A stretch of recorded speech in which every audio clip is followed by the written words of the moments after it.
pwede kang magbago and naisip mo na it only takes one person or one instance in life and that might change you.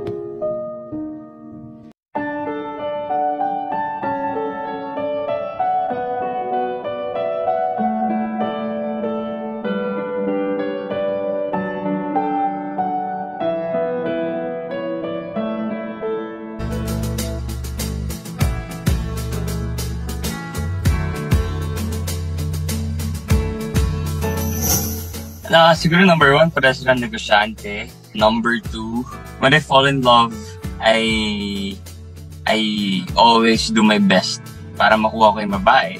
Like, heads over heels ako when I fall in love. Super love ko rin yung mga friends ko na talagang lahat ng mga kailangan nila, I make sure na matulungan ko sila. And siguro like blunt din kasi ako, like I'm frank when it comes to kunwari may mga ginagawang masama yung tao, like whether a friend or like a stranger, I really make sure to like call them up and like tell them na parang kung ano yung ginagawa mo is hindi tama.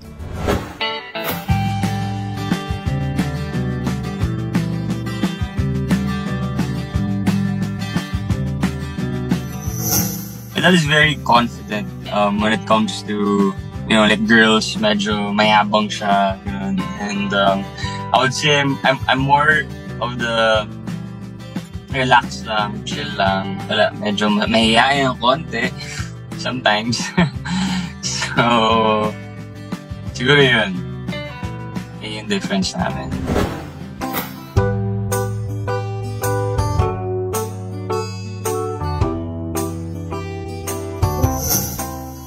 You know what they call yung love language, diba? Like I feel like I check all the boxes.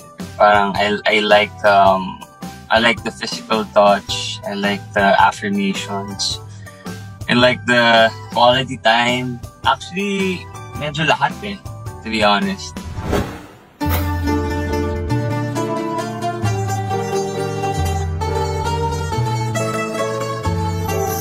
Yes, definitely nung simula talaga hirap na hirap ako na instead of me focusing on the emotions, I was focusing on the lines, which is not good for acting.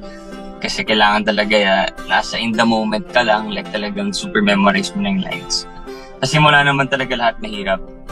But then kung persistent ka naman na gawin yung kailangan mong gawin para ma-achieve mo yung dapat gawin, magagawa mo naman lahat.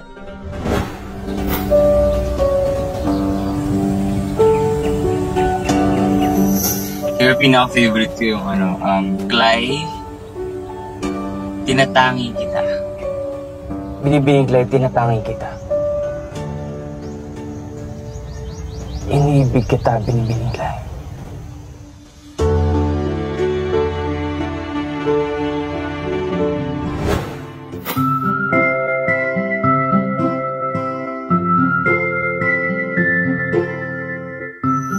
Yeah, I would say, like among all my shows, parang ito yung pinaka talagang nagustuhan ng mga fans. So for me, as an actor, it's just nakakataba ng puso. Naging parte ka ng show na talagang successful. And yun, it's a total collaborative effort naman talaga sa buong team ng Maria Clara. Ayun, minsan nagtataka rin ako kung bakit gusto nila kami. At syempre mas dumami rin yung mga nagmamahal hindi lang sa amin sa Filay but also sa akin na parang nakakatuwa naman na parang na-appreciate nila yung acting ko, yung personality ko as me, David Licao ko, na parang, uy wow, parang maraming nagmamahal sa akin na parang minsan magtataka na rin kung bakit ba nila ako mahal. But yeah, super thankful.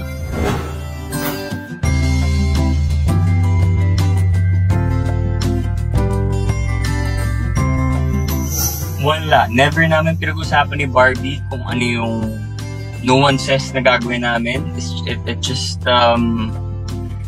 It just acting and reacting. Like whatever Barbie throws at me, I'm just gonna react. Kasi ganun kagaling si Barbie. Na whenever meron din akong ibahin na line o meron akong ibang pakulo na parang tinatago ko lang sa sarili ko, nakaka-react talaga si Barbie ng magandang-maganda. Kaya wala, hindi naman namin siya pinag-uusapan. I guess working with Barbie, magaling talaga siya, and marami akong natulan sa kanya, kaya rin siguro maganda yung result ng tandem namin.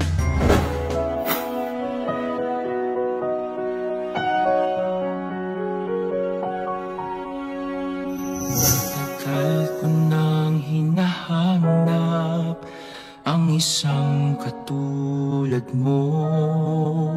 Well, first of all, I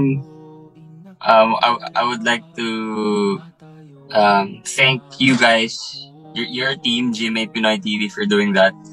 Kasi, syempre, it not only helped the network, the show, but also me, myself. Kasi, syempre, yung mga fans na sumusubaybay sa amin ni Barbie, kinilig sila. So, that also made me happy. So, super thank you. May reaction, kinilig din ako Parang, nakatawa naman to. Thankful and grateful for that.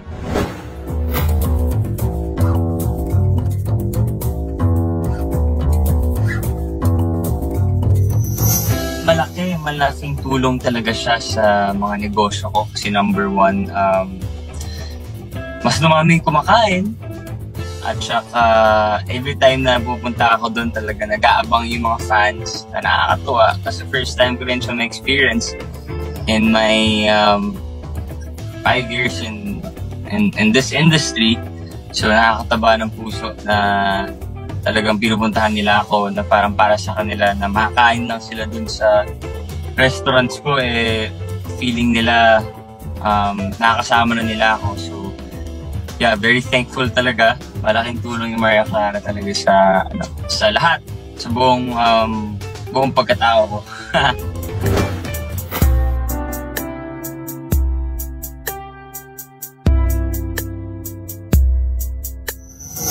Nakakalimutan natin to just, like take a pause and be with yourself, like you alone.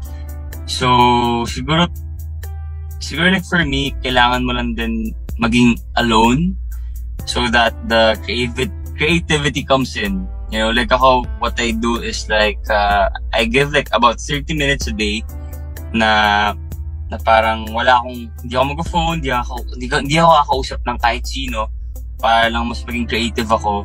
So with that creativity, nakakapag-isip ako ng pwedeng gawin, nakakapag-isip ako ng pwedeng gawing negosyo.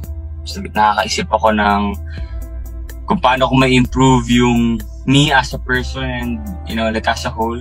Meditation really helps because like when you meditate, you're just in the moment because like most of the time, human nature na like our thoughts are scattered all the time because yun nga, marami tayong pinagdadaanan sa buhay, maraming distractions like social media and like and whatnot, so ayun, just by like giving yourself time alone every day or like kahit once a week, that will help you come up with a business idea.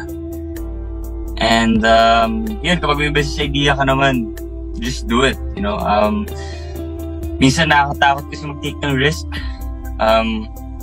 Whether it's kahit kunwari mag-approach ka lang ng lalaki or babae na type mo, medyo nakakatakot. But then, if you just do it, if you just try, then maybe, like your one step, that one step is already big.